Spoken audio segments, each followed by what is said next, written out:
Welcome into Studio A. I'm Maria Trivelpeice alongside Kyle Youmans. We are back for another season of All-American. Kyle, American football gets underway this week.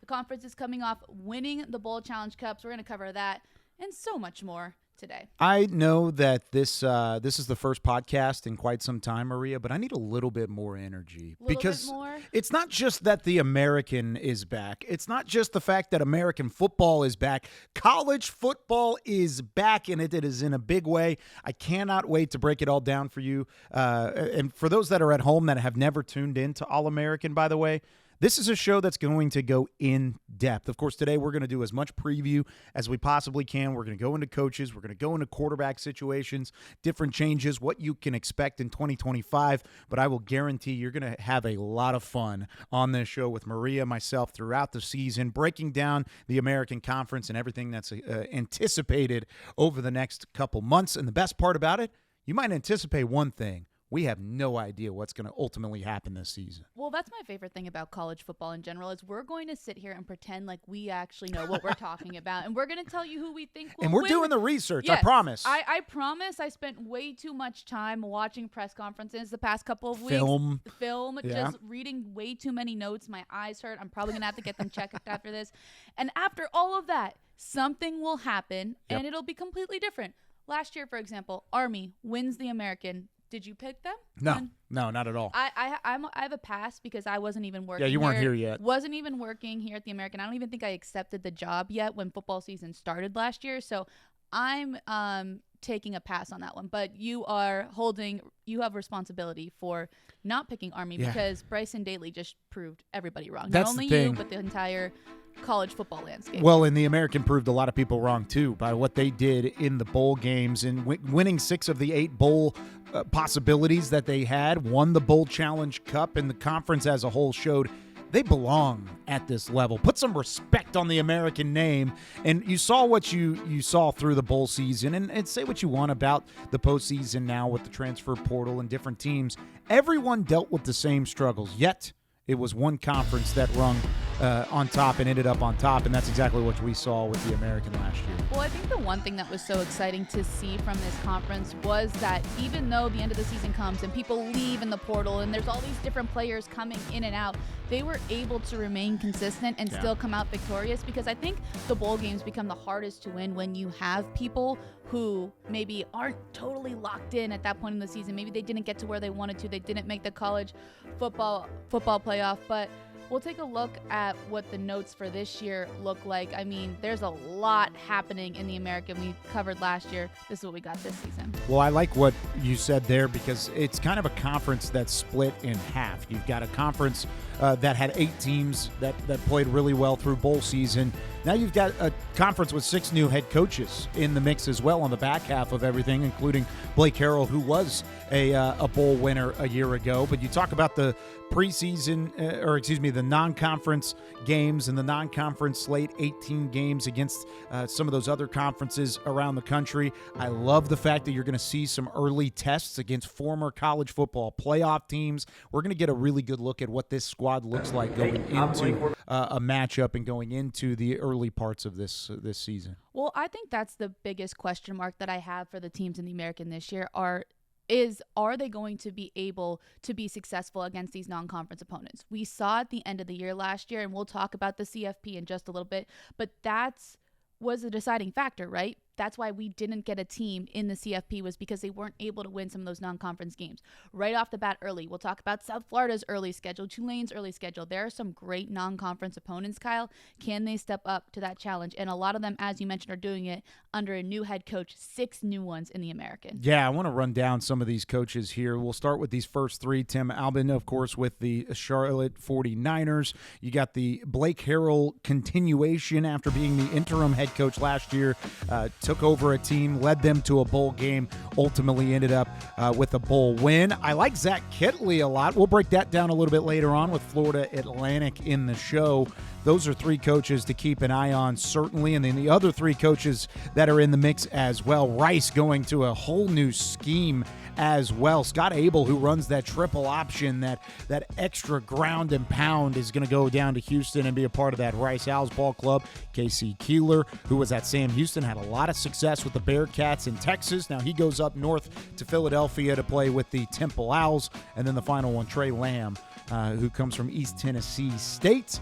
He's a young coach. I like the youthful side of this Tulsa Golden Hurricane squad, trying to be cool again in college football, and he's bringing that cool factor very early. I love the dichotomy of all of the different coaches that have entered the American, because you have Trey Lamb and you have Zach Kittley, who will be the youngest coach in the FBS when he takes the field in Florida Atlantic's first game. And then you also have Trey Lamb, who's only a year or 2 older than him. And then you have somebody like Casey Keeler, who I know, Kyle, you thought was much younger than he is, but he's 66 years old, and he's going to try to bring that Temple program back to where it once was. It's very different between Keeler and then Lamb. It's a different type of swagger, but it's a little bit different all the way through. Now, I want to get into who are some of the favorites in this conference, because we've talked about some of those teams across the board that have had some success and that have new head coaches. So does that change the way that you view the favorites in this conference? I don't know if it changes the way that I view the favorites, but I think I have let me rephrase that. Yes, I guess, because I have more confidence in teams that I didn't have confidence in last year. Yeah. It doesn't mean that I think they're going to win the American, right? It might just mean that I think they're going to have more success. And success is defined a little bit differently, because I think for a program like Temple, success for me is if they can get to 4 to 6 wins, right? Because they've struggled the last couple of years. Yeah. I think Casey Keeler can do that. We're going to break that down a little bit. So I think looking at that, I think that I do see more success coming to some of these new programs, and some I just have a lot of question marks on, because I'm not as familiar with some of the new head coaches, right? And I don't know what their style will be and how will they fit in to this area now where they're going to have to be recruiting and who they're going to bring in. So when I look at that, I'm not sure. And when I think about favorites, again, we're going to sit here and pick who we think are the favorites to be successful, to be at the top of the conference. And we could play this clip back late in the season, and I bet you neither of us will be right. Well, that's the thing is we're not even making predictions. We're just saying teams that we feel like are above the rest at the moment, at least in the preseason. And, I mean, I think you have to start with the team that was in the title game last year, Tulane, the Green Wave. This is a team that's reloading. They're going into a second year under Coach Summerall there down in New Orleans, and I'm excited to see what they're able to do. Memphis reloads. No more Seth Hennigan in that spot. But what do they have? They have plenty of transfer portal additions that are excited to come and play for the Memphis Tigers. And then a team that I thought would be a favorite last year and didn't necessarily have that start that they needed. UTSA is a team that I want to keep an eye on. Jeff Traylor down there in San Antonio. All 3 teams that I think could win the conference. A couple dark horses in there too. I think South Florida will be better this year. Alex Golish has that thing rolling in the right direction. How can you not talk about Navy and Army after what they did last year, starting the year with the undefeated streak that they did, and then Army ultimately winning the American Conference? They're right about predicted to be in the same spot as they were to start last year, so why can't it be a back-to-back year for Army? And then I'll throw North Texas into the mix too, a team that is trying to reload on the defensive side. They hire defensive coordinator Sean Cassidy from Sam Houston, who was with Casey Keeler, had success with Sam Houston. I want to see what North Texas can do. We've seen what they do offensively. What can they do defensively is the biggest question for me. And if you look at those teams that Casey Keeler had at Sam Houston, big reason why they were so good was because of their defense. Yeah. So I'm wondering if that will translate to North Texas. And then for me, favorites, some of the same. You can't not mention Tulane, especially they just find a way, even when they lose their quarterback, right? They bring in somebody new, which we're going to talk about in a little bit. I have Navy up there at the top. I just think that they didn't necessarily have to reload. They kept so many of those good players. Yeah. So we'll talk about them. As you said, you can't leave out Army because they did what they did last season and nobody expected that. And so those are some of my top. And then Memphis, the way that they just recruit and bring in some of those freshmen and incoming players who haven't played a down of college football yet and develop them, I think that you can never really count them out. It's going to be a fun class for sure. Yes, absolutely. And so I think – and then in terms of dark horses, I have South Florida in there as well. Yeah. And I don't know. There's just something about – I've had a lot of conversations with Scott Abel leading up to this season. I know this is going to sound crazy, but I feel like Rice might be able to make some noise. It sounds crazy. I know it sounds crazy, and that's okay. But maybe not noise in the sense that they'll be at the top of the conference, but I think that they can steal some games. They did last year. They definitely took one from Navy, and now they have Scott Abel UTSA. At the helm. Yep. Yeah. And so they're my dark horse in that they're going to surprise us in different ways. I like it. And we'll talk more about Rice next week. I think there's a couple games we got to get to before we start. And where else are we going to start than with the reigning champions out of the American Conference? This is the Army Black Knights, 12-2 last year, most wins in a single season. And this is, of course, a program that's one of the oldest in college football. They win in their first season in the league, and that's such an impressive feat, seeing that they didn't have that type of success in a conference previously, and then they go independent. They had some ups and downs. They come into the American, and all of a sudden, boom, here you are, champions of the American. How do you try and replicate some of that success off of last year's historic season? You had Bryson Daly, who was top 10 in Heisman voting. He's no longer with the program, graduates and leaves. Where do you start to try and replicate what they did in 2024? I don't know if you necessarily replicate the physical aspects on the field. And what I mean by that is you can't replace Bryson Daly because he was just a different kind of player. Yeah. So how are you going to take the energy and the mentality that you had on the football field and apply it to this team, but maybe with different wrinkles in the offense and defense that makes this team good? You can't run an offense the way you did last year with Bryson Daly because you could just give him the football and he would find a way to score a touchdown, whether it was in the air or with his legs. And so I think that if Army wants to have the same success that they did last year, I think that they need to realize that what they did last year can be replicated in the sense of they have the personnel and they have the just toughness that maybe other teams don't necessarily have. And that's where you start, right? There's a lot of other things that need to fall into place. They named Dwayne Coleman as the starting quarterback. So we're going to take a look at what he can do. But I think it starts with the mentality and just having the confidence of knowing, oh, we can win the American. First year in it, we made that thing look easy. Yeah. Not really, but they looked pretty dominant the entire year. Sure. They didn't lose a conference game. And so I think it starts there for the Black Knights. You know, I like parts of what you said there. There are other parts that I think I disagree with. The part of the discipline, the strength, the speed, all of that is what Army had last year. The speed element was something that I think can translate over because of what they have at the quarterback position. Dwayne Coleman can run the football. Right. Don't get it wrong. He is an athlete. What was Bryson Daly best at being? A college quarterback? Probably not.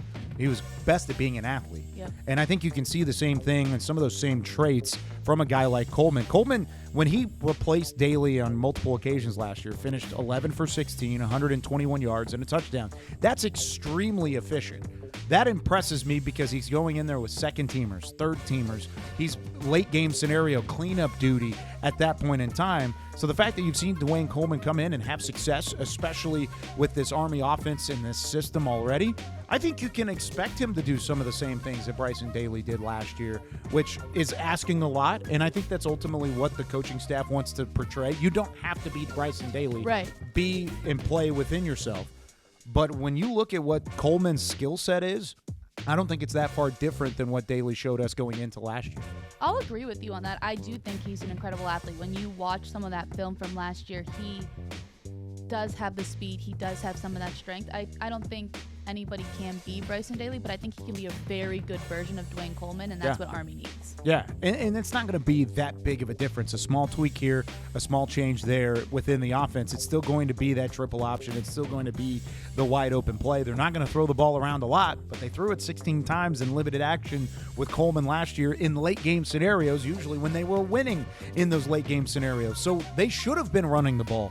He still threw it 16 times. I expect them to air it out a little bit with Coleman, see what they've got there. I like that he's the starting quarterback. Then you flip it to the defense. I still think this defense is as good and as physical, or should be as good and as physical as they were in 2024. Well, they have Caleb Fortner. They have Andon Thomas. They're both returning, and they were so successful for Army last year. And I think one thing that we talked about on this show so much was two things with Army, right? Bryson Daly's very good at football, and two, the defense is hard to stop. I remember when we were getting ready for the championship game last year, and we sat down with John Summerall, and that was one thing that he touched on as well, in the fact that they are just so tough to play against, especially when you get them at home, and you just have such a difficult time breaking through the toughness and the physicality of the defense. And with some of the returners, I think that's an area where they can kind of lean on if they can't get that offensive production right away. Maybe Dwayne Coleman's still learning how to lead the Black Knights, which, as we already talked about, I think he'll be okay. I think you can lean on that defense to keep you in ball games until you can get the offense rolling. Well, and remember, Bryson Daly was big loss number 1 for Army last year. Kanye Udo was big loss number 2. He's going to be the starting tailback at Arizona State this year. Right. He was a weapon in his own right. So who's going to step up in that backfield? There are a couple names I know that they've been kind of sifting through fall camp, and they'll be tested early. They've got an opener against Tarleton State, a top 10 FCS squad this year that's hungry to try and work their way into the FBS very soon.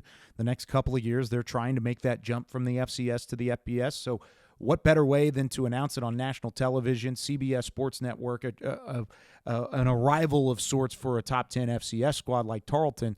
Army could be that team that they would use that stage against to try and portray themselves. And then they go from one purple to another shade of purple in week 2. They go from Tarleton to Kansas State. And, of course, going to Manhattan, going to the Little Apple is not an easy game. Those are two programs that are known for physicality, that are known for beating down each other.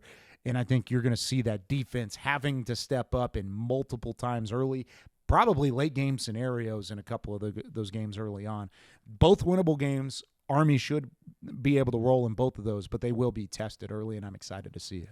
I think that's what I'm looking forward to the most, is the way that they will be tested. But let's move on to a team that tested Army, but not enough. The runner-up in the American Conference, the Tulane Green Wave, and they had an interesting time at camp this year. They were eating a lot of meatballs, and Joey Chestnut was very excited about it as well. Oh, if Joey Chestnut's excited about it, that means I'm excited about it. If you're going to consume over 10,000 meatballs during training camp, then I think you're at least getting your protein, right? You're making moves in the weight gaining scenario. Yes, especially if you have like the lean meat, like if you made like turkey meatballs, or if you had like the 93% lean ground beef. I wonder who is cooking the meatballs. We need to get the recipe from them. Maria, I appreciate you even bringing turkey into this equation. I can guarantee you those were not turkey meatballs. They were not turkey meatballs. You could have lean ground beef too. Have you ever had lean ground beef? Absolutely. So much better than like I don't get paid the same as you do. Like my tax bracket's a little different, so I have to get the cheap stuff. But I know Tulane's got a budget for that. They can make it happen. The private jet that they flew in on Media Day, that we don't even have that in the show, but that was a fun time at Media Day. John Summerall trolling some of the other teams in the American because he flew in on the private jet. Good old John. Coach Summerall. He does. We have a lot of fun with him. He's having a lot of fun this offseason, though. He has 4 quarterbacks battling for that starting job, and he talked a lot about each and every one of them at Football Media Day. You say he's having fun throughout the offseason. I think there's no better or worse problem at the same time in football than to have multiple starting quarterbacks. You know what they say? If you have 2 quarterbacks, you really have 0. And instead, they have 3 quarterbacks as a whole. They have multiple quarterbacks that they're going to have to figure out and sort through. They're basically the Cleveland Browns of quarterbacks, or of college football. at this time. So I think he has a lot to sort through. Let's hear from John Summerall earlier in camp. Well, all the guys got recruited the same way. None of them were guaranteed a starting anything. They were all guaranteed an opportunity to compete to win the job. All right. My wife would tell you if she was sitting up here with us, my greatest strength is probably also my greatest weakness. I am brutally honest, like to a fault. Like I don't pull any punches. And so you go back, reflect a year ago this time. When I took the job at Tulane, and I'm not kidding, this is no joke. Most of the people in the building didn't know how to say Darian Mensah's last name the right way. They all called him Mensah. Yeah. And I'm like, I learned through getting to know the kid, like, hey, his name's Mensah. And so a year ago this time, he was our third quarterback. Okay? The best man for the job will win the job through the competition. And that means they'll win the job for the opportunity to start game one. And how they play in game one dictates do they get to start game two and so forth and so on. But what our program, man, you get what you earn. There's going to be nothing given, and our guys got to work and earn it. I'm excited about watching them compete. The room that was already in place was a good room, and their response to Jake coming in has been nothing short of fantastic to this point in regards to their mindset and their approach. One of the big things that we heard about there from Coach Summerall is the fact that he likes where these guys are. He likes where Jake Retzloff has come in a late scenario, late July. He was worked into camp. He's worked into practices, and he hasn't really missed a step ever since working in from BYU. Brennan Sullivan, a very talented possibility. Caden Samanza. I mean, all of these guys have a chance to start, and I think Coach Summerall has already put out there that he feels confident in any one of those scenarios with any three of those guys. That's a great problem to have, but at some point, only one can play, and that's the biggest thing on the line for this Tulane squad. Well, one thing that he told us at Media Day was that I don't like the saying that less is more. More is more. He said there's been so many times where, your starter goes down and then you are to the backup quarterback, and then what if something happens to him? So he said that he was very comfortable with bringing in multiple quarterbacks and having them fight for the job, and I think that it becomes a really good problem to have. There's differences in each of them. Some have better arm strength, some run a little bit better, but I think the biggest question that we're going to see throughout this entire season is how quickly can each of them learn the playbook. I think that's the biggest key here with Jake Retzloff in particular, is because he came in so late during camp. Is he going to be able to learn the playbook quickly enough? I think something that you mentioned, Kyle, was just how athletic he is and the experience he has, but I'll let you take that one a little bit more. Yeah, I personally think Retzloff is the most talented and probably the most ready to replace a guy like Darian Mensah. I think the arm talent is certainly there, the ability to extend the play, throw on the run, all of those elements that you need in a modern-day college football quarterback. He can do all of those things. Sullivan has the experience. Sullivan has started 3 games at Iowa, but he's more of a pocket passer. He's more of a traditional quarterback. It depends on the flavor of ice cream that John Summerall is going to enjoy down there in the Bayou. It may be one day he wants to go with this flavor of ice cream, and that's Retzloff. The other day he may want to go with a different ice cream flavor, and that's Sullivan. All these guys have to stay healthy, like you said. But I think at this point in time, you need to name a starter.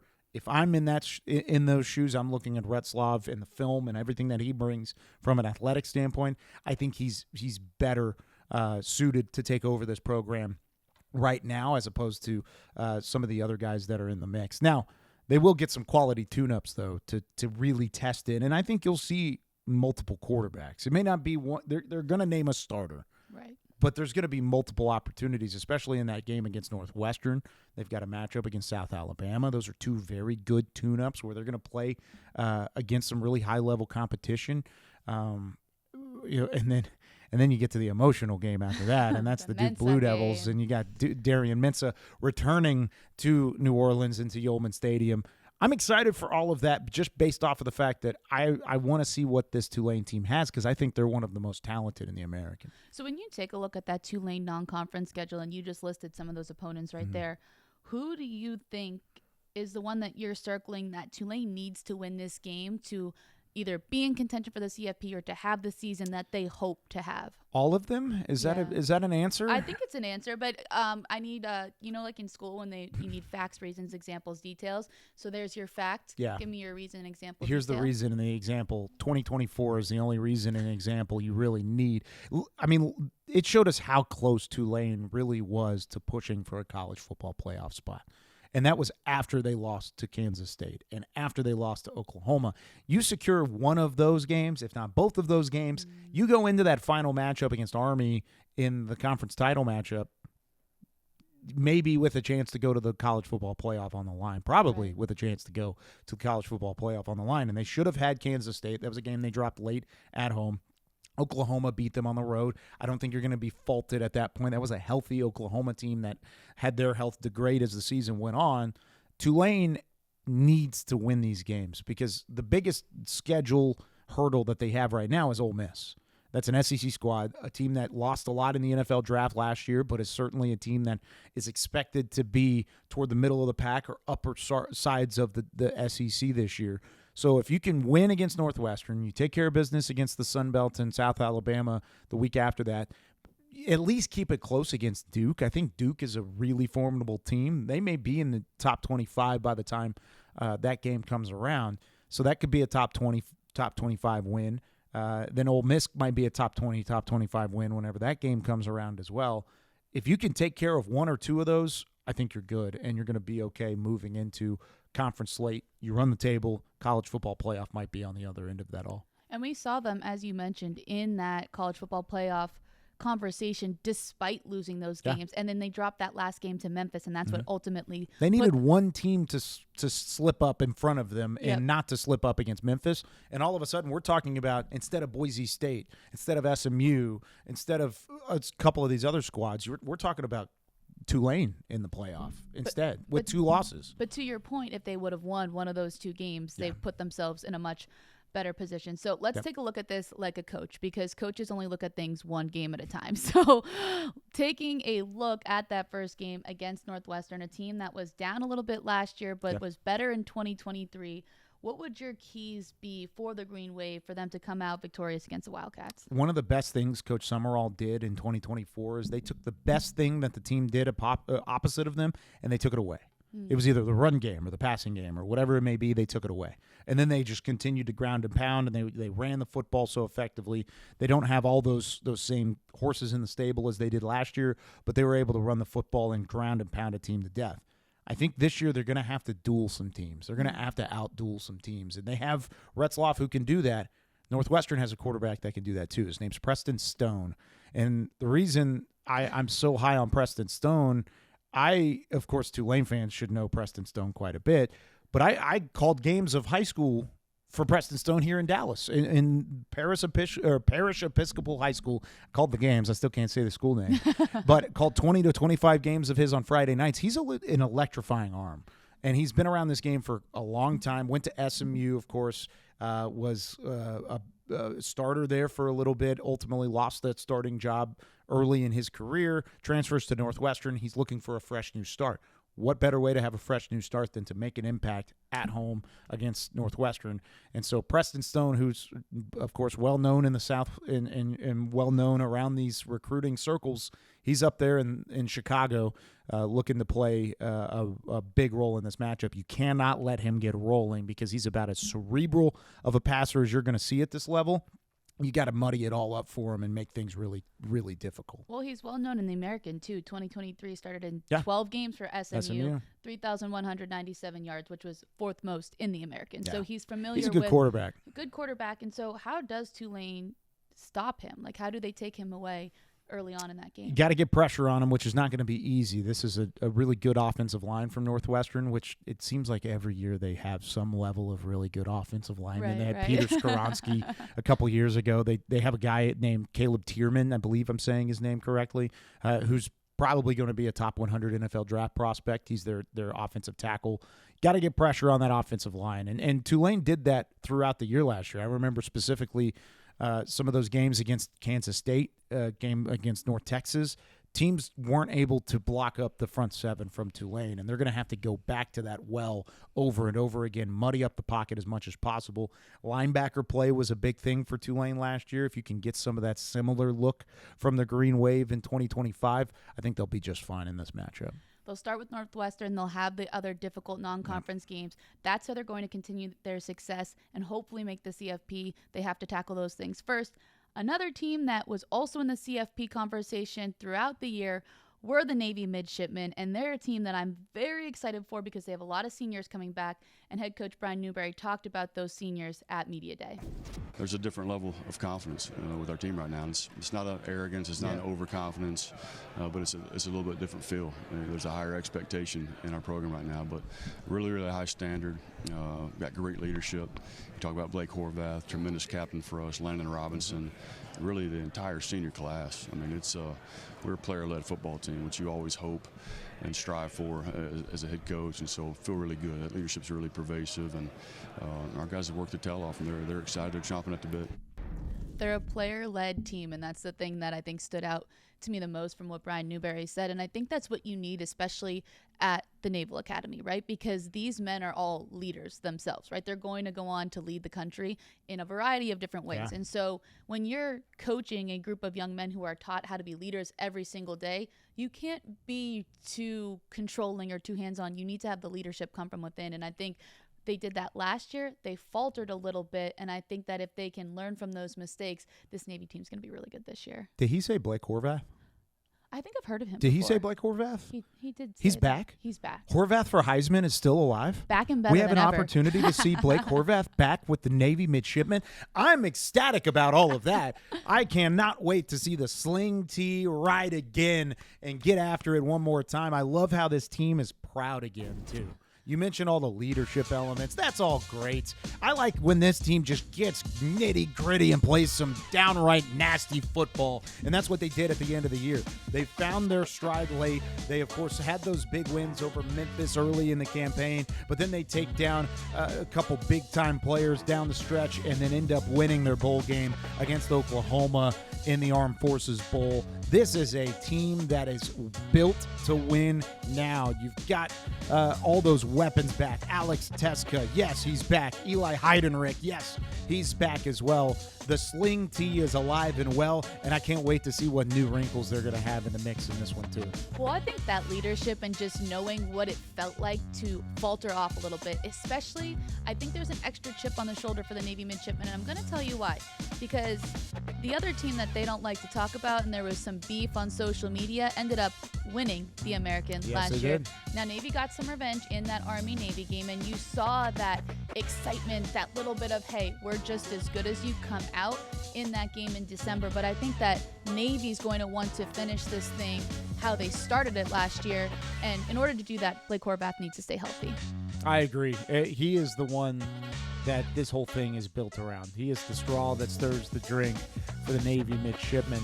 The thing about really the sling tee and Drew Cronick, is the offensive coordinator again. All of this is great. Teams now know what you're bringing. It's no longer a surprise anymore. So there's an extra challenge to be creative, to find different wrinkles that are going to work, and to add more to the playbook. So I expect this team to not only, with all of those veterans returning, have similar success on offense, but they're going to show more creativity to get to that new level of offense. This is, remember, Navy, yes, they had the sling tee and all the fun that we had last year. Army was the team that won the better games, won the bigger games, except for Army-Navy. We'll make sure that's out there. The midshipmen wouldn't let me forget anyways. I was going to say, do you want hate comments in your DMs No, right they now? won that game too. Don't worry. They won that game. They won their bowl game. They won the big games late. But in terms of record, it was still Army. Right. That was the better team last year, and they won the conference title as well. Navy has the same opportunity to do everything that Army did last year, and maybe more because of the schedule that they have at hand.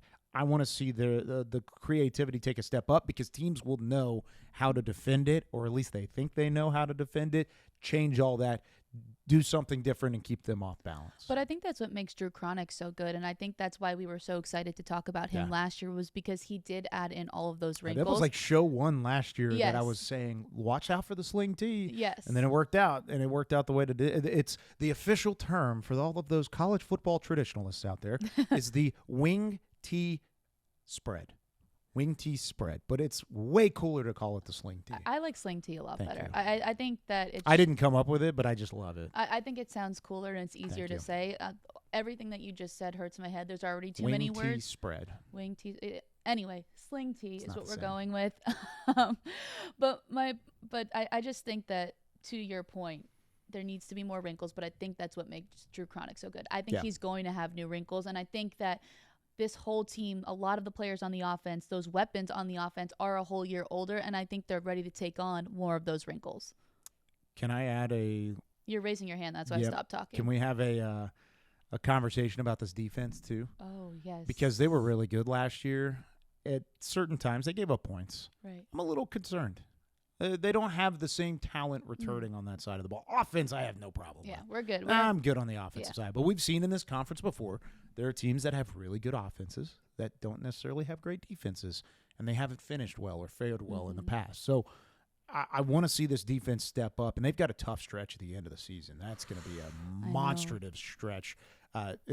3 games in 4 weeks at North Texas, at Notre Dame, at home against South Florida, and then at Memphis. It's about as tough of a stretch at the end of the year, not at the beginning of the year where you're still fresh and you're not banged up at all. You're going to have to go into those 4 games healthy to have a shot at winning all 4 of those games. Right. They should win a couple of those games. They'll be favored by against North Texas on the road. They should win that game hands down. However, at Notre Dame, probably not. At home against South Florida, who knows what South Florida is going to be at that point in time. And then at Memphis, probably not. So you're going to have some back and forth there down the stretch. And that defense is going to have to step up and get better as the season goes on. I want to talk about the defense in just a second, but I also want to look at that Notre Dame game because for me, I think that was a turning point in their season last year because of the way that they got banged up against Notre Dame. Horvath then doesn't play, or he plays and then he comes out of the Tulane game and then he doesn't play against East Carolina. And I think that that's kind of where things got a little hairy. Yeah. And so for me, it's not just about the defense. It's about staying healthy against Notre Dame in particular because they're a team that played for the national championship last year for a reason because of the way that they play physical football. And so that's one part I'm a little concerned about. On the flip side, it could also be a big turning point in their season this year in that if they can stay in that game or even upset Notre Dame, that's a huge, what's the word I'm looking for, point in their pocket. I don't think that's what exactly how I want to phrase it, but I think it'll help them in CFP.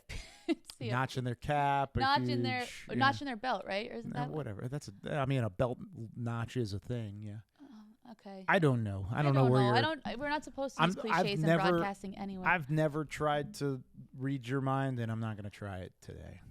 Let's just go back to Navy's defense. Question for you. Yes. When you look at this defense, what is it for you that is the most concerning, and how does Navy overcome that to be able to stay in games? Well, it's the fact that they lost as much as they did on the defensive side of the ball. A couple different starters returning on the offensive side, a couple different starters returning on the defensive side. Their defensive ends are young. You've got Griffin Willis, who's been in a lesser role throughout. He's just a junior. Julian Maltone. I haven't looked at a pronunciation guide yet. He's just a sophomore. They've got some sophomores in the secondary. Justin Ross, who I actually really liked at times in spot duty last year on special teams and as a freshman. He's out there as a sophomore. Mark Anthony Parker, sophomore. They're young. That's my biggest thing is they're young. Doesn't mean they're not going to be a good defense. They've shown the discipline. They've shown the physicality year in, year out.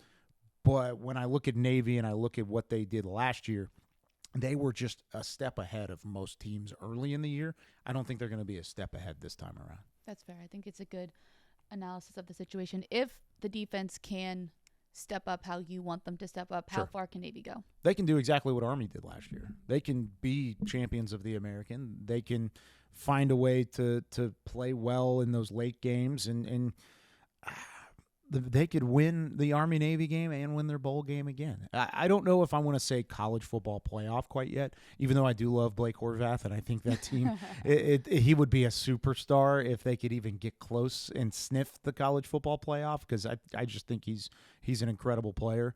I'll say just 10 wins, challenge for a conference title, win the Army-Navy game, and I think Navy would be really, really happy with that all the way across the board. Now, you mentioned a team that needs to be a contender, and that was a contender last year. It was a step up for Navy. I think if you asked Memphis fans last year, it was a down year for Memphis, and they only finished with a couple of losses. They still win games even in their down years. And as you see here, most wins in the college football playoff era, there's a reason they are sitting one win away from the century mark. They still win football games. This year's going to be a different look, though. Doesn't mean they're any less talented. If anything, they may still be the most talented team in the American, but they got to find a way to piece it all together. Well, I think when we talked to Ryan Silverfield at Media Day, that was something that he touched on right away. He said, look, it all begins and ends with me. The fact that we didn't win a conference championship, that's a black mark on his resume, right? And he said maybe next year if we don't win one, I might not be sitting up here with you, which, I mean, things get tough in Memphis. We're not really sure where that would go. But I think it's funny when you win 10 games and you win your bowl game and you're talking about it being a down year. And I think when you look at the weapons that Memphis had last season, the fact that they didn't win the conference or even be playing in the conference title game, I think that does show a down year. I'm putting air quotes on this because I just, it's really hard for me to say down year when you win 10 games and win your bowl game, but a down year for Memphis. And I think the biggest thing that they have to contend with this year is the fact that they lose Seth Hennigan, who broke pretty much every passing record that you can think of in the American Conference. Well, not only that, but they also lose Mario Anderson, who is now in the training camp process with the Saskatchewan Roughriders in the CFL. They lost Rock Taylor, who spent training camp with the Pittsburgh Steelers. And, of course, Hennigan is currently with the Jacksonville Jaguars this week. And so, yeah, they not only lose their leader and their passer and Seth Hennigan, but there are other guys that you're going to have to replace. But there are some reinforcements inbound for the Memphis Tigers. How about Brendan Lewis, who was named the starter this past week, threw for 2,200 yards and was the number one rusher for Nevada last season. Won a position battle with a couple guys. Most likely the biggest contender for that position was four-star freshman A.J. Hill, who was the number 11 quarterback in the 2024 class. So he had competition, but they're going to give it to the veteran. They're going to allow Brendan Lewis to come over from Nevada. He has a target that he's very comfortable with, Cortez Branham Jr. Brom, maybe? I don't know. I've got to, again, haven't looked at pronunciation guide. It's early in the season. Give us a break. We'll get there, we promise. Could be an honorable mention in the American, just like he was an honorable mention in the Mountain West. There's the numbers for Lewis. I think they're just as comfortable handing the keys to this car in Memphis. They believe it's a Lamborghini, giving the keys to the Lamborghini over to Lewis and letting him ride. Well, Ryan Silverfield said when they were looking in the portal, the amount of games that he has started in college was something that really stood out to him. He said, we need somebody veteran to come in here and, like you said, take over the keys to this car and drive. I'm going to say drive the bus because I think that's a little bit different, but that might be a different reference. I probably shouldn't reference. I bet there's a Memphis, car we can find. A car? Yeah, some kind of Memphis tag. So Brendan Lewis is driving. I hope he has his license. They seem to trust him at Memphis. I would too with those numbers, and I think that's what you need in the situation when you're bringing in a lot of young guys and a lot of transfers. And another thing that Silverfield mentioned was the fact that they don't shy away from bringing in those freshmen, and the way that they make sure that they adjust and acclimate really quickly is that they bring transfers and upperclassmen and put them together and almost force them to get to know each other. They have accountability partners. They make sure that they're checking in. I think it was once a week where they have to sit down at a dinner, no cell phones, and just talk. And I think when you, especially in this era of college football, the way that people are in and out of teams, like a revolving door, you need to get to know your teammates. That's how you're going to play better. And I think the fact that you have a veteran at quarterback and you're having all these young guys learn what college football is like from people who have played for a long period of time, either at Memphis or at other schools, bodes well for the Tigers. Yeah, I think when Memphis looks at this roster, they're going to find some under-the-radar players that we're not talking about right now that they know about. They know about them in camp, and they know who's going to step up. I think Frank Peasant at running back can be that guy. He's a transfer from Middle Tennessee. Sutton Smith, who's shared some time in the backfield in spot duties underneath Anderson last year. He's in that conversation in the backfield. I mentioned what we saw from a fellow Nevada transfer. This is a team that has the talent. Don't try and push Memphis to the side as they weren't in the conference title game last year. Yes, they won 11 games, but let's just write them off because they lost all this talent. They're just as talented. Memphis Tigers expect to be in the conversation again. Now, when you look at this team and you look at the way that they're built, how far can they go? What should the ceiling be? What should the expectation be for this Memphis Tigers team going into 25? Well, I think if you ask Ryan Silverfield, or if you even ask the Memphis fan base, they want to win an American Conference championship. That's something that they have been striving for. They also want to be in that CFP conversation. Can they do it? Well, I think it just kind of goes back to what we already said. What will Brendan Lewis be able to do? And also, what are those freshmen and those younger players going to be able to do? Because I think one thing about Memphis is they do a very good job recruiting high school players. Yeah. Almost every season, they have the top recruiting class in non-Power 4 schools. And so I think that if they can develop those young guys quickly, maybe they can be in that CFP conversation. Maybe they can be at the top of the American. The problem is just what you said. We don't know what those young guys look like. We maybe have seen them in high school, but we don't know what they look like when they're competing against American teams. And so ask me in week 3 and I'll give you a better answer to what I think Memphis can be. But I really do trust in the way that Ryan Silverfield and his staff develop players. And I think if they do what they normally do, Memphis is in the conversation for a conference championship at the very least. Yeah, I'm looking at guys like A.J. Hill, who, of course, was the top guy that they could have found in the draft, or in the recruiting process through that entire recruiting class. Xavier Johnson, wide receiver out of Richland Hills, Texas. He's a really good player. Xavier Thompson was a 3-star corner out of Pensacola, Florida. They have guys. You got to keep them and allow for them to develop. Memphis has done that. Seth Hennigan was there for all 4 years. They've allowed those guys to develop, and they end up with those opportunities. Rock Taylor is one that's another good example of somebody that they were able to take from a relative unknown and make him into an NFL caliber wide receiver. They've done that so many times in that building and in that program.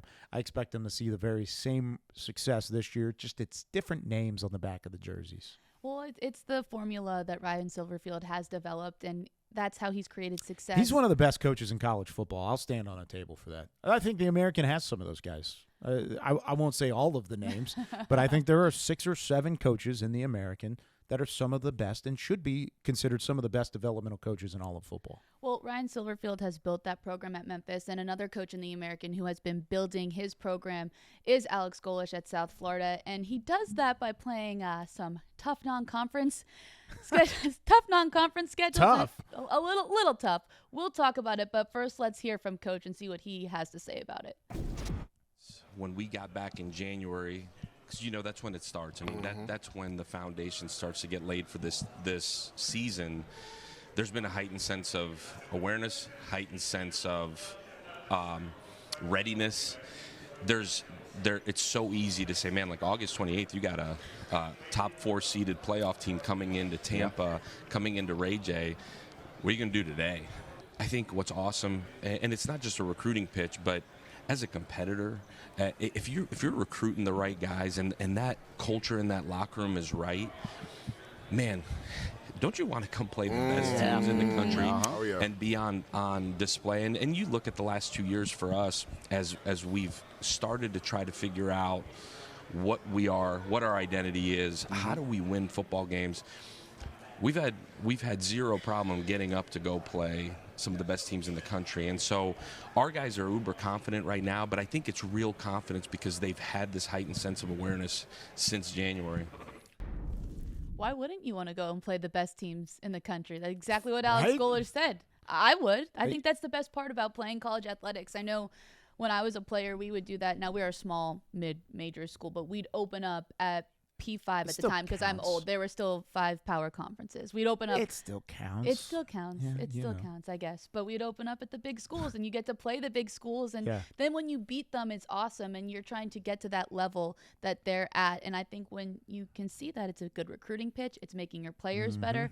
And I love what South Florida does. I mean, you can talk about every direction possible for Alex Golesh here. He considers the South Florida Bulls to be one of those big schools. He wants to be on that same level. They're starting to put together the plans for the new football stadium. They've got the non-conference slate about as tough as anybody in the American. I mean, remember it happened last year too. Alabama, Miami, both games early in the season for South Florida. They tried to challenge Alabama on the road, and they were in that game late. Miami, a little different story at home against the Hurricanes. That was a Miami team that had aspirations to make it to a college football playoff, just like they do this year. And now you've got Boise State, Florida, and Miami. Let's not waste any time here, Alex Golesh, who, by the way, spoiler alert, he's one of those 6 or 7 coaches I was talking about as one of the top coaches in football. His teams get better and better as the season goes on, which is funny because when the season starts, they play some of the best competition and the best teams in college football. You start your season immediately with the team in Boise State that was in the college football playoff last year. That's a team you want to try and move up into that same conversation, that same mentality. And I think they have a chance to do that. I don't think Boise State's the same team as they were last year. They still are really good. They still have a chance to make the college football playoff. Don't get me wrong. I think Boise State is not the Ashton Jeanty Boise State team. This is a different identity for the Broncos, and they're going to have to try and find it just as the South Florida Bulls are trying to find it in week 1. Well, Ashton Jeanty is gone, as everybody knows. Mm-hmm. They returned their quarterback, and they returned a couple key components of that offense. Maddox Madsen. That's a really cool name. It's a great name. I was going to say, that is just such a good name for a quarterback. But you know what name's also good at a quarterback? Byron Brown. Byron Brown. And that was going to be my next point. So the fact that Boise State loses Ashton Jeanty, now they do return pieces of the offense, but the South Florida Bulls get to bring back Byron Brown, who was incredible in 2023. And so the fact that they can have him leading that offense again, I think that gives them a really good chance in that game against Boise State. Yeah, people forget how dominant Byron Brown was before his injury last year. I mean, this dude's a game changer. Finished first in the American and 7th in the FBS in total yards. Total yards per game, 318 yards per game. He passed for over 3,800 total on the season. He was first in the American, 12th in the FBS in points responsible for. That means I score more points than you. How do you win football games, Maria Trivelpeice? You score more points than the other team. So that means Byron Brown's pretty darn good at what he does. He also was, along with Jaden Daniels, who, if I remember correctly, won a Heisman Trophy. I think he's pretty good. He did pretty good in the NFL, too, right? He was one of the rookies of the year.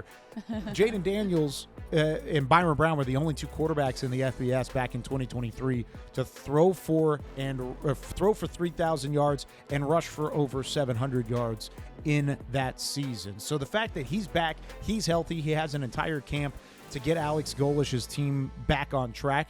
I think this is a team that has a shot to not only beat Boise State, but to win the American as that dark horse American contender that we mentioned at the top of the show.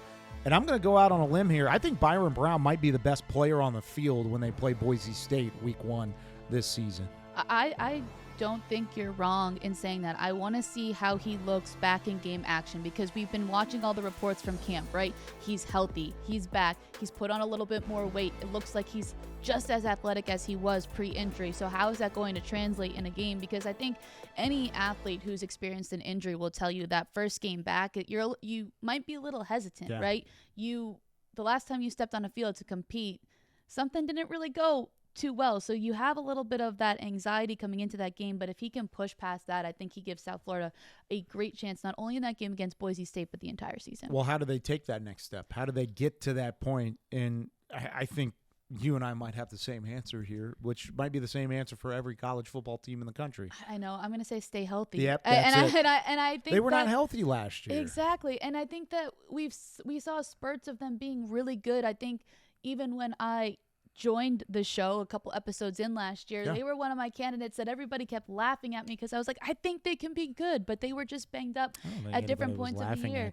And I mean, you laugh at me all the time. That's so that you were laughing no matter what, whether I said something good or bad. But I think that as the season went on, more players got healthier. Bryce Archie did a good job stepping in for Byron Brown. He's playing baseball now, right? Baseball. He's not even on the football team anymore. He signed a pro baseball contract. So dual sport athlete, shout out to Bryce Archie. But I think they have to stay healthy. And I think if they can stay healthy and just buy into what Alex Golesh is selling, I think that this team could be really good. Ooh, I like that last part especially because, I mean, we've talked about the swagger that I think Alex Golesh's teams have on this show before.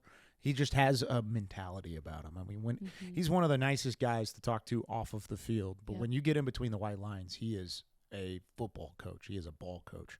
And they have swagger there with Golesh. And when they are winning, they take that and they turn it into something different. They turn it into a belief. And you saw that toward the back half of last year. I think they need one of these three. One of those 3 games that I mentioned earlier, Florida, Miami, and then the opener against Boise State. Get one of those 3. The rest of conference schedule and the rest of the conference schedule might actually be a chance for South Florida to not only run the table, but to be in the conversation as an American Conference champion. So I'm interested to see how they fare early and if they can head into the season, head into the conference slate with the right type of firepower that we didn't see from them last year. I think this year they haven't, and I think they can. It starts with Byron Brown, but there are other players on that roster that are good enough to do it. And I think if you take a look at their bowl game victory, I think that completely embodies what Alex Golesh football teams are about. That was a fun game.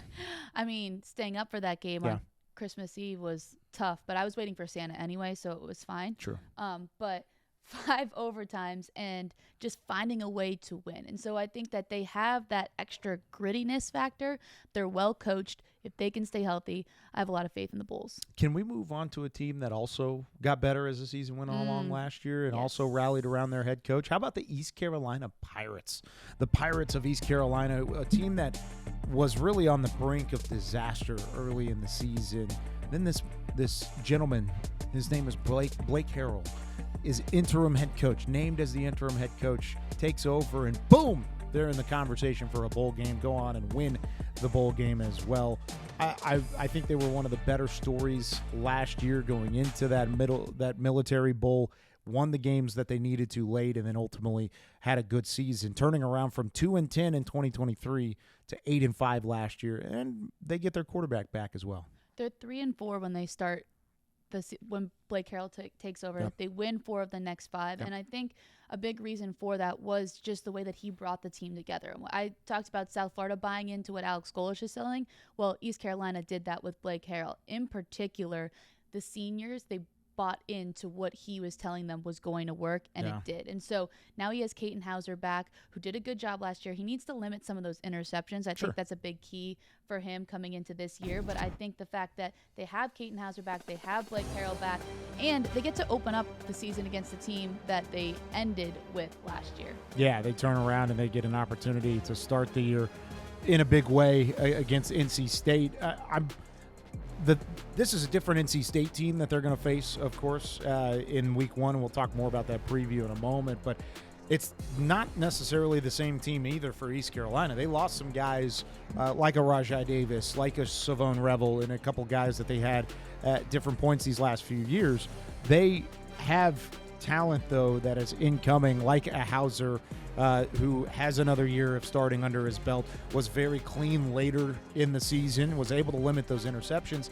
And then it's the second year for John David Baker as the offensive coordinator as well. And we talked about his boomer bust mentality last year at the offensive coordinator spot. Now that he's called some plays a little bit more, I expect a cleaner look from this offense, led by an experienced quarterback and with now a more experienced play caller calling those plays. Well, I think, as you mentioned, Rajai Harris is a big loss offensively, but I think the fact that Caton Hauser is a whole year older and also decided to stay at East Carolina. Blake Harrell said, look, he could have gone other places. There were schools that were approaching him, but he loves East Carolina and being a Pirate so much that he stayed in Greenville. And I think that when you have the leader of your offense deciding to stay, I think that rallies other members of your team. And in college football these days, you just need people to be together. And it's very difficult to do because everybody is new. A lot of these rosters, it's 50% plus of new players, whether they're incoming freshmen or whether they're transfers. And so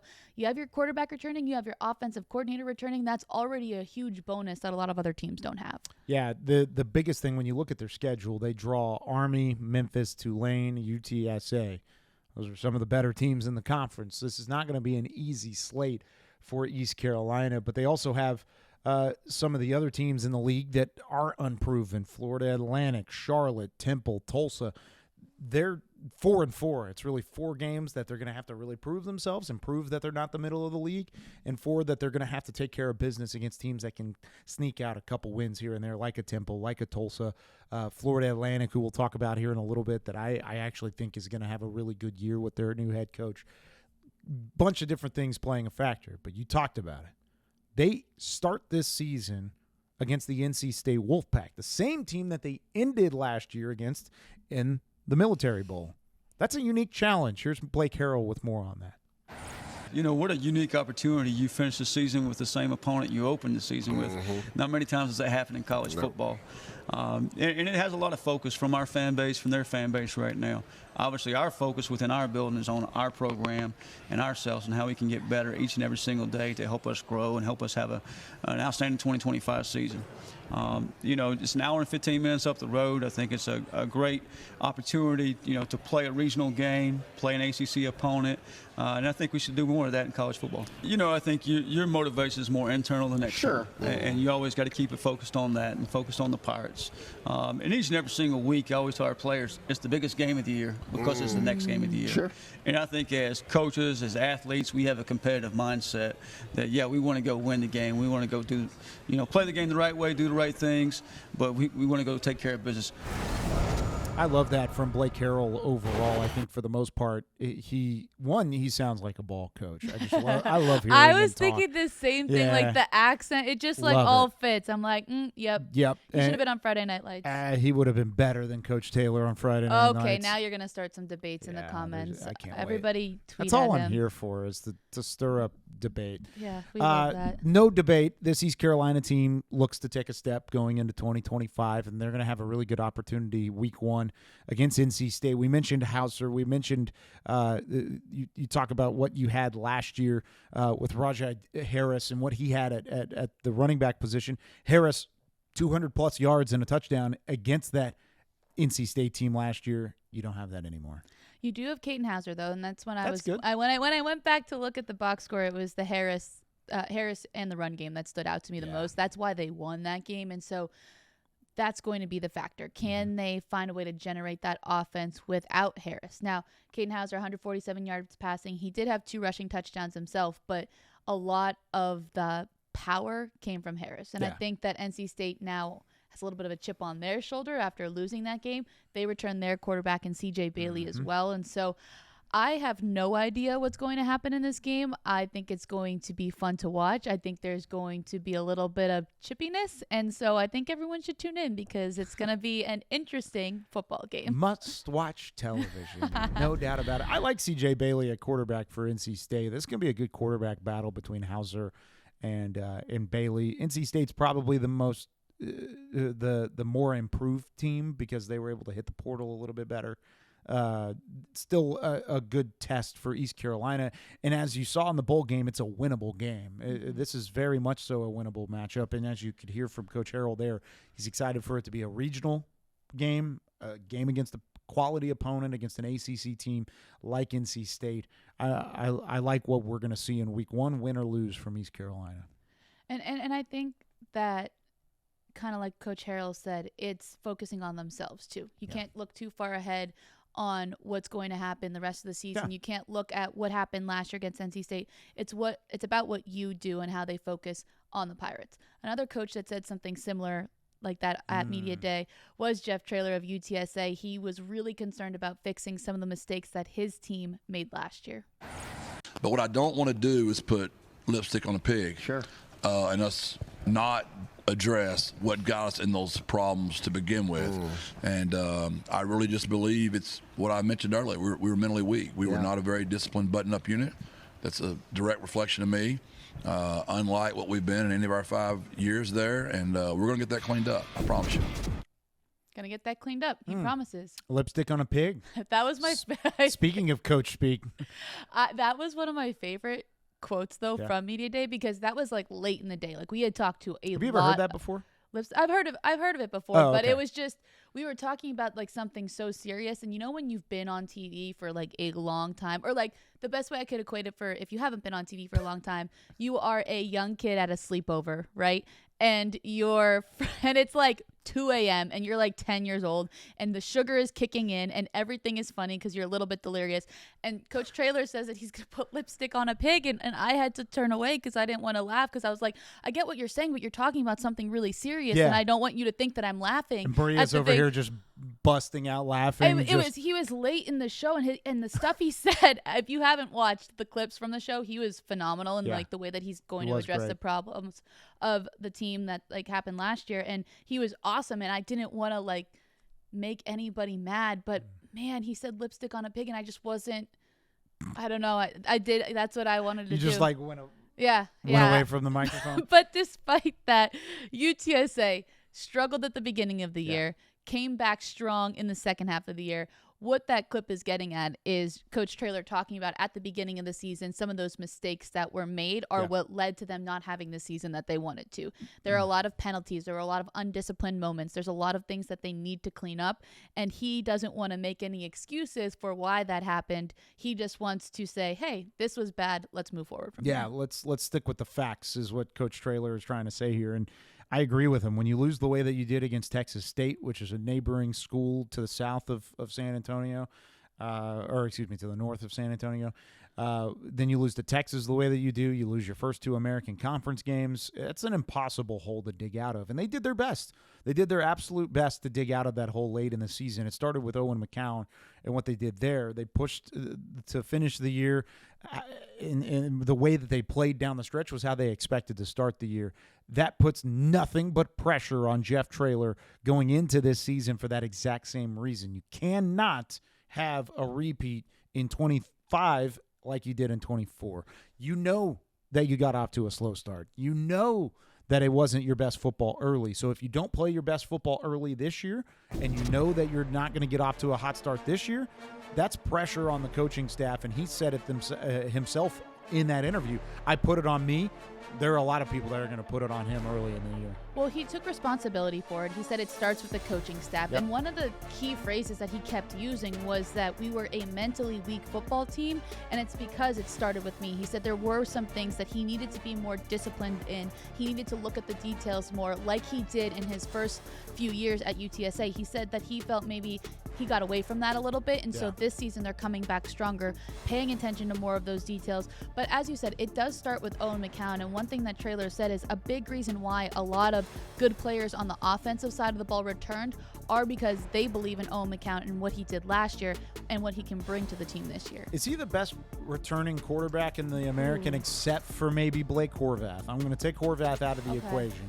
Is he the best returner out of guys like Hauser and couple of those other cats out there? That's a tough question. I think he could be. I think the way that he throws the ball, and I think for me, everybody talks about his arm strength, and I think that's really good, but I do think he's also super mobile. Yeah. And when showed that late in the year. Yes, and when he does run the football, and he doesn't run it often, but when he does, he's efficient and successful. And so I think he can throw the ball, he has mobility, and I also think that he has guys around him who make him better, who want to play with him. And so to answer your question, I think that could make him probably one of the best returning quarterbacks in the American. Yeah, I would put him in the conversation with Horvath. He may be a better pure passer than Blake Horvath. Maybe leadership-wise, too. I think you would throw him in that category. Maybe Byron Brown as a returner at the position. I think McCown may be better than Brown at times throughout the year. Maybe not overall, but throughout the year. So as long as you've got a guy like Owen McCown on your football team and leading your football team, you will have a chance to win games. I like what he does from a traditional standpoint. He's a pocket passer. He's able to step up and deliver. But like you said, he has an ability to get mobile and to run the football, and he showed that late in the season. I want to see him extend plays out of the pocket a little bit better than he did at times last year. I think there's ways that he'll do that and be a little more clean against some of the top competition that they'll go up against early in the season. Remember, they start at Texas A&M. I mean, Kyle Field's one of the toughest places to play in all of college athletics. Then you go home against Texas State in week 2. Then you get Incarnate Word, Colorado State. There's a good chance they go into their first bye week 3-1 or 2-2 at least, which is much better than what they had to deal with at times last year as well. Well, I think Owen McCown, to your point, grew as the season went on last year, and you talk about the things that you want to see him clean up. I think he started to clean up a lot of things as the year went on. Yeah. Can he continue that this year? I think so. I think he's going to have more games under his belt. But let's talk about that first game against Texas A&M, because that is a really tough opener, especially with the way that team played last year and what they're predicted to do, especially with the run game this season. I think that's going to be a really difficult matchup for UTSA, especially for a defense that doesn't return a single starter. Yeah, that defense is going to have to figure some things out. And let's talk spread a little bit, shall we? We're not a gambling show, but let's just talk about it for point totals. UTSA 0-2 in their last 2 games against the spread versus SEC squads. That was a 45-14 loss to Tennessee in 2023. 56-7 was that loss to Texas last year. However, Maria Trivelpeice, they are 2-0 against the spread against Texas A&M, both in 2016 and 2019. They made it tougher than originally thought. I could see something similar this time around. Make it tougher against Texas A&M. Are they going to win the football game? Probably not. I mean, that's an SEC foe that's trying to work their way to a college football playoff contention, but they're currently 22-point underdogs. I don't see the UTSA squad losing by 22 points on the road against Texas A&M. We'll see. Who knows? But I think right now I'm looking at it as this is a team, despite losing a lot of talent on defense, that's going to be electrifying on the offensive side of the ball. And it's not only just because of McCown, it's because of some of those other starters that return. So keys for you in this game are what?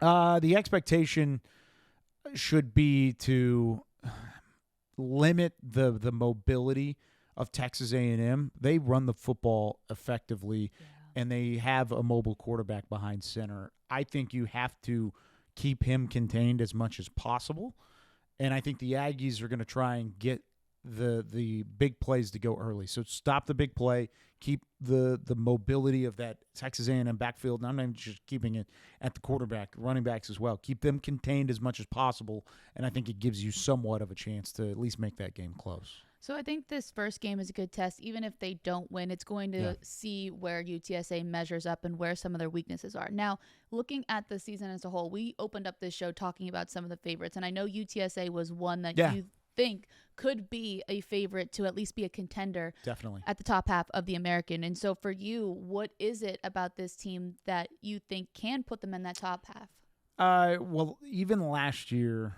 where they started the way that they did, remember how close they were to making some noise down the stretch, even after they lost those first 2 games in the American? I mean, they outgained ECU and lost. Rice won on a miracle touchdown pass late in the game. Tulsa, they had a 42-17 lead and had that one slip away on the road. I mean, there were multiple games where they had a shot. This year, they should be right there back in it. And just because they lost every starter on defense doesn't mean they're going to be bad on defense. I just think it's going to take some time. They have 4 games, all in non-con to start. Then they have a bye week, and then they start conference play. That's a benefit for Coach Traylor. They have time to figure it out. That's almost a month and a half worth of actual football to where they can go into conference play hitting on all cylinders. I think the expectation for them should be a trip to the American title game. That's where I see UTSA. They have a favorable schedule. They get Rice, Tulane, East Carolina, and Army at home in the Alamo Dome, where they do not lose under Coach Traylor. It's time for them to make it happen with McCown at quarterback, with the returners on offense, and then a bevy of talent on defense, just unknown talent at this time. And I think one thing Jeff Traylor also said that really stood out to me was that there are a lot of young guys who have been in the program now for a year or two that we don't know, right? But he recruits from an area in Texas that he believes is really good. He's got a pipeline. Yep.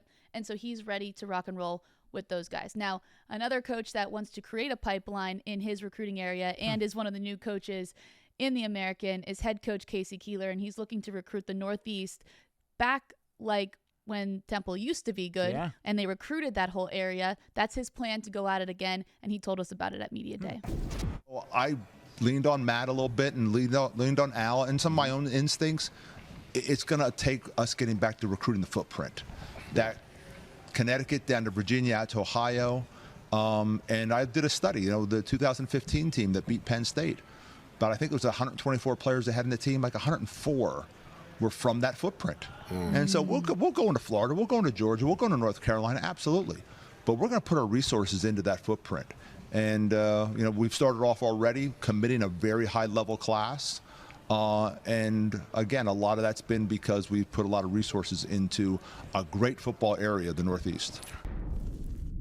Great football area in the Northeast. I was just looking up his recruiting class because I'm interested to see how many recruits he found out of that clip. Well, he's from the Northeast. He grew up, went to high school in Emmaus, Pennsylvania, about an hour outside of Temple. And not only has he been recruiting that area with the high school kids, and that's what he's going to look to do in the future. I'm going to give you an example already of how he started his recruiting in the Northeast. The team that they open up with, UMASS. Yeah. Casey Keeler's taken their top linebacker, Jalen Stewart. You know where Jalen Stewart's from? Close by. Bethlehem, Pennsylvania. Yeah. So Emmaus and Bethlehem are almost neighboring cities, about 45 minutes to an hour away from Temple. So he's already hitting that recruiting area, not only just with the kids in high school, but also from portaling. Is the portaling a verb? I'm going to make it a verb for this case. I will believe you. I'm going to add to this a little bit. I just looked this up. I'm reading this verbatim online. This is the recruiting class prior to Casey Keeler. I'm just going to read off the states in which they're from. Florida, Maryland, Florida. That's the top 5 guys. See a trend there? Yep. It's not Pennsylvania. That's not Northeast. Florida's not in the Northeast. And for those that geographically are challenged, not the Northeast. Not the Northeast. Here is the first recruiting class for 2026. So not this year, but next year, just showing that Casey Keeler already has his hands on this thing. Their current commits, Connecticut, Northeast. Maryland, Northeast. Delaware, Northeast. New Jersey, Northeast. New Jersey, Northeast. I'll even keep going. Pennsylvania, North Carolina. Finally, we've got a Florida all the way down at the list. They are making a early push to recruit these guys, and every single one of these guys are 3-star recruits or more on Rivals and on 24/7. So all of this is great. I love this thought process because if you're going to build something, it means more when you're close to home. Yeah. Jeff Traylor just talked about it for UTSA. It's the same thing for Temple in Pennsylvania. That is a proud part of the country, and I think Casey Keeler has it spot on. Go recruit the part of the country that you play in, and let's build some pride back into this Owls program because it's a team that's going to play some defense this year. I'm excited to see what they do defensively because they have some returners up front. I like their defensive line. They have multiple linebackers that will play at a high level. This is a team that has a chance to take it to the next step and to really do something special across the board. And I think the thing for Casey Keeler as well is he's already had success doing this, right? So he was at Delaware where he recruited, again, the Northeast. He took his team to FCS National Championship games. He knows how to recruit a certain area, and also I think it benefits him because he lived there. He grew up there. He knows the area. Now, he's been at Sam Houston for the past 10 years, so it's going to be a little bit of an adjustment coming back. But as you said, the thing he was known for at Sam Houston was also his defense. So he's going to try to use that recruiting and that defense to bring Temple back to their glory days. Because, all right, Kyle, I have something for you here. Back to the glory days. Back to the glory days. Okay. There was a time where Temple was very successful in the American. Yes, there was. I have a hat right here. Oh. Can you read that? I don't know if anybody at home can read it. It says American Athletic Conference Football Champions. No, this was before the rebrand, so says American. It's a rebrand that happened in 25. This hat's 9 years old. It's okay. And it comes from a student who was there at the time. Wow. Our producer, Zach Fisher. Wow. So in 2016, Temple won the American. That was the Matt Rule era, correct? Yes, and if you noticed in that clip from Casey Keeler, he mentions he leaned on Matt a little bit to figure out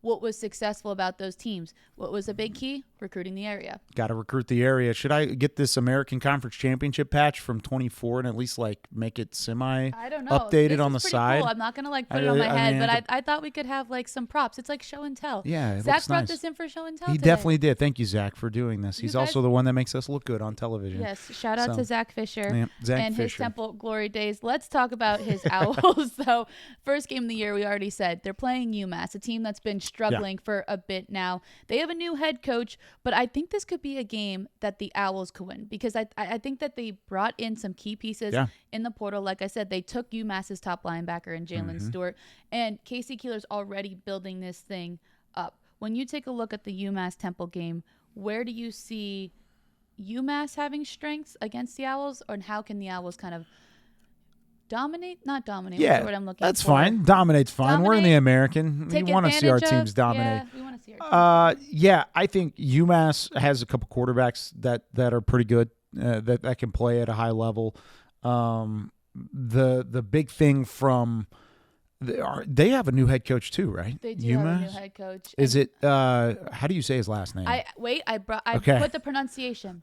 That's where I'm having Harris-Simiak. Harris-Simiak. Yes, Okay. I looked up that pronunciation because I Thank you knew I very was much. not going to be able to say that on air. Harris-Simiak. Thank you to the UMass Athletics website for that great pronunciation because they're not always on there, and that helped me a lot. Do you know the UMass mascot? Yeah, it's the Minutemen. I knew you did because you're from up there. Well, I've told you this story. You know who my number one rival was in the UMass? A10? Yeah. Oh. Yeah. Oh. They were up until 20. Now we're done talking about UMass because Maria doesn't want to talk about it anymore. We're going to have a quick softball nugget in our first All-American show. There were only 2 teams to ever win the Atlantic 10 in softball until 2020, and they were Fordham University and UMass. So we didn't like each other that much, but that's okay. That was a long time ago. All right. Grant Jordan is their starting quarterback. He's from Yale. He threw for 2,000 yards, I think, and was pretty good at Yale, taking a step up in competition going to UMass. I think this is by far Temple's game to lose, not only because it's a new head coach on both sides of the football. I have more confidence in Casey Keeler's coaching staff and his coaching experience, and with the defense that they do return with a veteran group. I mean, it's almost all seniors in the front seven, including the best linebacker that played for UMass last year in Jalen Stewart, now playing for Temple. They should win this game, and it might be one of those like 17-13 gritty type of games, but give me Temple and the Owls to get it done early in the season. All right, so let's go from one Owls program in the American to another Owls program. Are we going to Rice? No. Oh. That's a fair guess. There's another Owls. I knew that. One that I'm looking at the rundown. One that you're excited to talk about, yes, especially with their new head coach, the Florida Atlantic Owls down in Boca Raton. I love this hire. Zach Kitley is a rising star in the collegiate ranks, and that's why Florida Atlantic hired him. Florida Atlantic, a few years away, they're not necessarily a compete now, win now sort of situation. They're going to have to build this thing, but that's what Kitley is good at doing.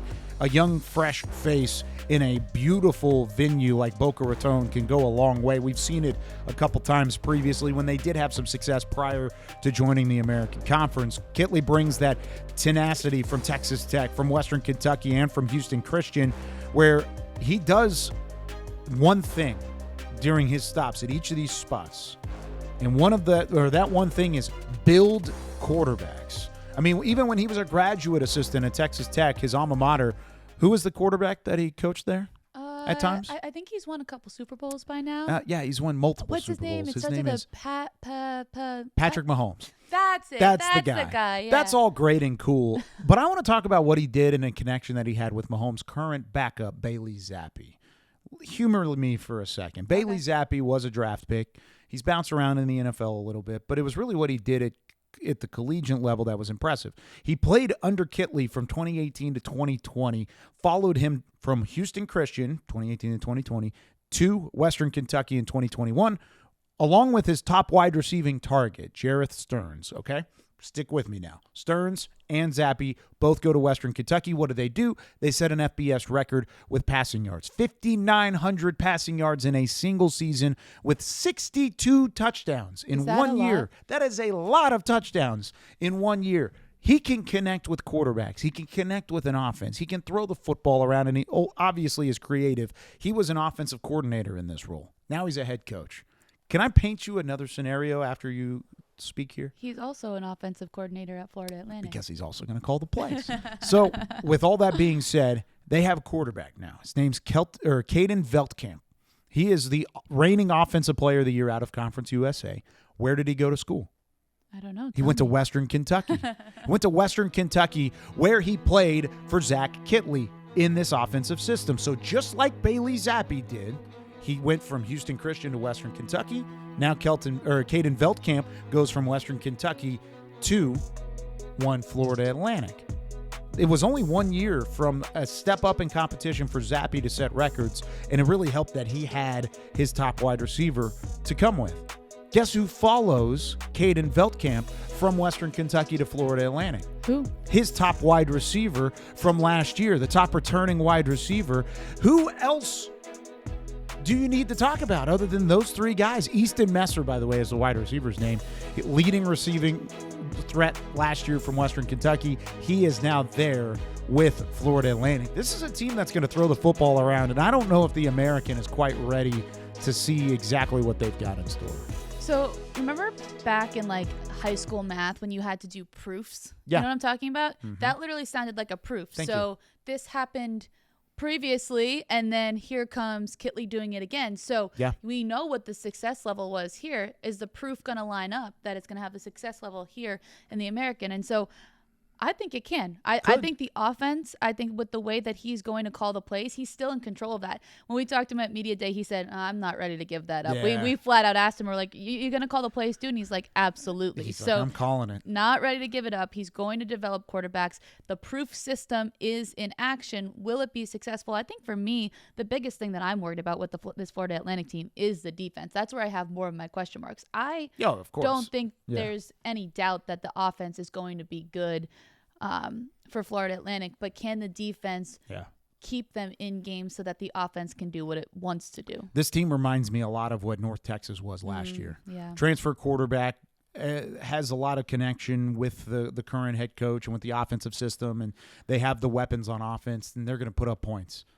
Can they stop anybody? And that's where I'm at with Florida Atlantic. I think this offense is immediately going to take a step forward and might be one of the best offenses in the conference here in 2025. But can they stop the other team? That's the biggest question for me.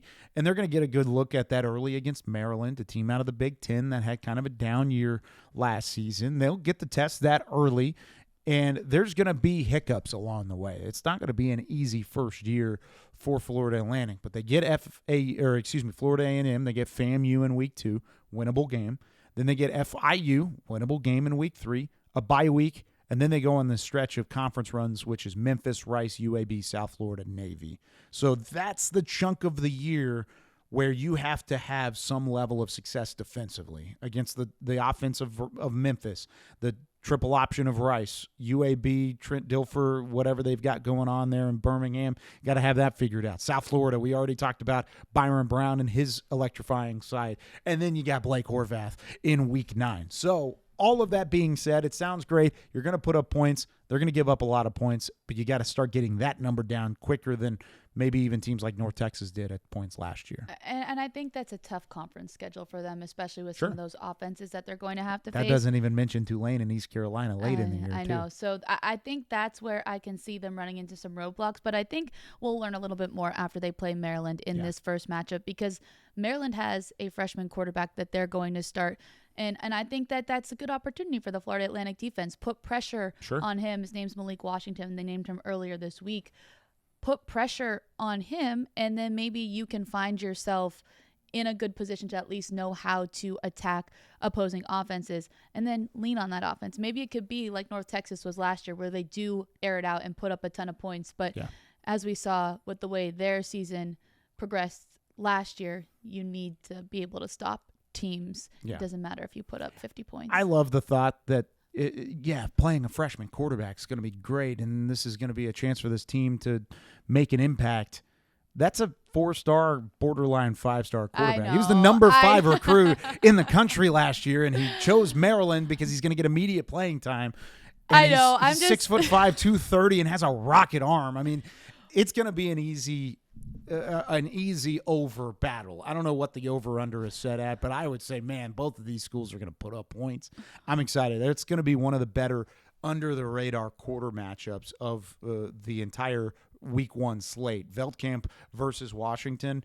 You're going to learn a lot about both of those guys in Week 1, and I'm excited to see it. Speaking of Week 1, how about this? This is the schedule for the first week of the campaign. Oh, man, we are here. College football is back. We don't get a conference matchup in Week 1 this week, which means we get to cheer for everybody. I as know. The American I Conference. pick all the American teams to win. even over teams like Florida, or excuse me, Boise State there. Yeah, I'm the representative of the American Conference. You're going to be in Birmingham, I'm going to be in Birmingham. For that Alabama State UAB game? Yes, we definitely want to tune into that. Nice. In addition to the other 2 big games that are happening that day, I hope you have multiple screens ready because Thursday is a big day for American football. That South Florida Boise State game, the rematch of East Carolina NC State. And if you want to see UAB and Alabama State, I will be there. Nice. But yeah, lots of games. So much so that we have another page. Yeah, another page here.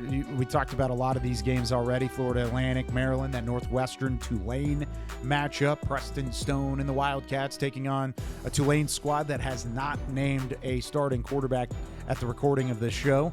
Memphis taking on Chattanooga. That should be an early win for the Memphis Tigers. And then we got a third page because, we're special. Lamar, North Texas, Rice in Louisiana. Rice gearing up for a big Week 2 matchup in a crosstown rivalry against Houston. UTSA on the road at Kyle Field taking on Texas A&M. We didn't even get to talk a lot about North Texas or Tulsa or Rice. There's so many teams. Because you have there's to tune so in many next teams. week because we're going to talk about all those teams Absolutely. that we didn't chat about. I'll also be at Lamar, North Texas. Nice. So want to tune into busy that one. week for you. Very busy week. You get those airline miles up. Get the airline miles. I'm going to get to be in a lot of football stadiums. But in addition to that, I have my iPad, my computer, and my phone. And I'm going to pay for the Wi-Fi on flights to watch. Yeah. So I hope everybody. Can't hide money. I hope Can't hide it. I hope that everyone is as locked into American football as I will be the next couple of months. When you travel, do you suit up? Do you do the media or the big social media fits where you've got you walk off the plane, you've got your Louis bag or you've got your designer clothes? So you want to know what I wear every flight? Sweatpants? Sweatpants. Yeah, I don't blame you. And you know why I wear sweatpants? Because I'm on planes so much and I just have intense anxiety that bad things are going to happen. And I also wear compression socks. I'm 90 years old because and that's why I have to wear sweatpants so that the compression socks fit underneath it, because if I wore leggings or nice pants. And I also travel with a stuffed animal Stitch that is 20 years old. Anyway. So, no, and don't say can't hide money, because I am traveling in sweatpants with my stuffed animal Stitch that I've had since a child. This is all a transition, Maria. It's a transition into the Media Day Fit Contest. Who wore it best at Media Day? You had on your best outfit, but our players had their best outfit as well. Let's go into our top 3. I'm going to start us off. I'm going to start with the Navy, or excuse me, we're going backwards first. East Carolina, look how clean this is. Just the nice, clean suit. I like the shot, too, with the sunset in the background. East Carolina is my number 3 spot in terms of the Media Day fits. Let's go to number 2. There's a reason I've got these two as my top 2. Army. How about the Army whites? You've got the opportunity to see men in uniform, and you've got the Army early. And then my number 1, if you're thinking Army was number 1. I'm Blake Horvath here with Navy. I'm Landon Robinson here with Navy. So here we got our summer whites, so top by Navy, the bottoms by the Navy. And so our summer whites we're wearing in the summer. This is the OOTD. Yep, this is our cover that we usually wear when we're outside by Navy. So that's pretty much it. Wait, it's not done. Quick pose. What's your pose? Do you stand at attention when they ask you to pose? When I get off the plane with my Stitch, I definitely don't stand at attention. I mean, I'm not in the Navy, so no, I'm good. I would if they asked me to. If Blake Horvath's stand at attention, I'd be like, yes, sir. It'd be done. I just laugh every time I watch this. This is great. Shirt by Navy, pants by Navy. It's not Old Navy. Not it's Old Navy. No, Navy. Navy. Yeah. But that's my number 1 fit. I mean, of course, having the service academies in the American is just iconic. And so the fact that they show up in uniform, I think, is just one of the coolest little tidbits of tradition of Media Day. And I had to give some love to the service academy. I know. It was hard to pick. And when I was looking at them, too, I love it because it just stands out, right? Yep. Everybody else has great fits. And that being said, I'll take a look at my top 3 as well. So I didn't go with any of the service academies here, but starting with Memphis, the nice printed suits. That blue suit on the right is I know. clean. And I'm all about the matching, the pocket squares with the tie or the bow tie, 10 out of 10 when you can match, because I think I struggle with matching half the time. So I'm gonna wear a full suit in next week. I think you should. Matching tie and handkerchief. We'll see if you do it as well as Memphis. Tulane did a good job as well. They're my number 2. Nice. They also have, I like the ties here, like a little bit of a pattern on it. Just looks very like clean cut, big. Who knew fan you were of getting it. a Project Runway edition of All American today? Oh yeah, well it's a part of our job too. Is it? Yeah, like I had thought a lot about my outfit today. Like my outfit was not by Navy, it was by White House Black Market, but same thing. You never heard of it. Moving on to my number 1, Temple. And I like this because there's just like the cultural hats. Don't laugh at me. I want to break down my fits. Keep going. Okay. I'm not I like Temple because Evan Simon showed out, but then his teammate also with the beautiful white cultural aspects showing up at Media Day. I loved it. That's why they're my number 1. Anyway, are you done making fun of me? I'm not making fun of you. I'm just enjoying your breakdown. That's all. I'm going to do a fit on my social media. I'm going to break down my fit later on. So everybody but Kyle can tune in. Thank you. Yes. I appreciate it. Can I tune into top plays? Yes, let's do top plays. Let's tune into top plays. Let's start things off on the soccer pitch because, of course, soccer season is underway, and we have plenty of soccer for you today. Let's go to Rice. How about the Rice Owls? They know how to play some soccer. I want to see a big save here. Can we get a big save? It's not a big save. Oh, no, it's not. There's multiple saves. And then Mariana Elizondo, she will be the one to find the back of the net. You know what they say, Kyle? If at first you don't succeed, try again. I like it. Rice is a team that I think you should keep an eye on in the American season. Boom. Boom, boom. And then here it comes. Double boom. You got to be ready. Boom, boom. Got to be ready. All right, let's go on to number 4. How about South Florida playing heads up for an early goal? The number 4 play on the roster this week. South Carolina Bulls. Mia Rota flies in, takes it away, and scores. Just a mishap from the goalkeeper. But like you said, heads up. That's a freshman, Mia Rota, coming in, taking that ball away. Now, the Bulls did end up losing this one, but that I was going to say, were they on the road to victory? No, they tied the game, though. It was a good match, but you wanted some saves, so I'm going to give you some saves. I love saves. You love saves. Yeah. So good goalkeeping play is hard to beat. We'll take this one to Temple. Tonson Bino is the goalkeeper. Boom! Kicks it away. Wow. Big save. That's a shutout. That's Temple what I want to see. I like that. How about that? That's aggressive. That's a boom or bust type of move, because if you don't get it there, you're in trouble. She said not today. Nope. There's another save, but it's not the next play. It's our number 1 play. We have another goal coming up in our number 2 play. You're telling me this week. Isn't a save? This is not a save. I said number 1's a save. Okay. Alex McKay of Memphis. Memphis, very good at women's soccer. She falls down, still able to score the goal. Did you see they beat a team, Kennesaw State, by more than 7 goals the other day? Yeah, they're insane. They are really good. And this is why. Good. I mean, that's a powerful shot, falling backside with the right foot like that. That's not easy to do.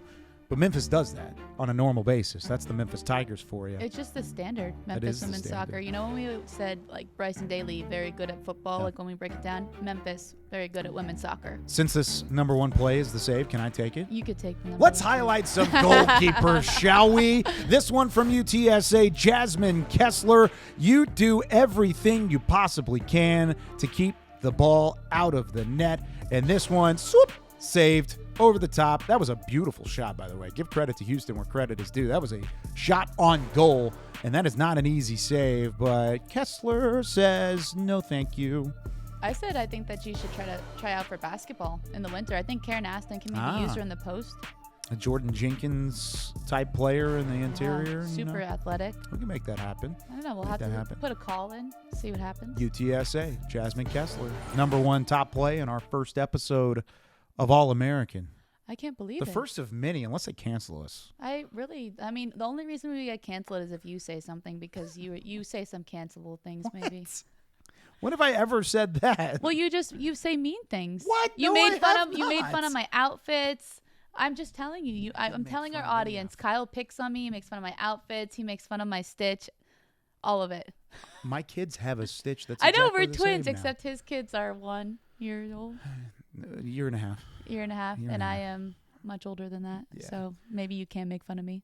We will be back very soon here on All-American. We're going to review what happens in week 1 of the college football season. We'll have a whole new fresh batch of top plays for you to enjoy, and then we'll preview week 2, talk about a lot of the schools. I know we didn't get to everybody today. It was a long show. We got to as many as we possibly could. We'll talk about some of those other schools next time around, and we'll continue to go in depth even further and further as the season goes along. Hope you enjoyed episode 1 of All-American.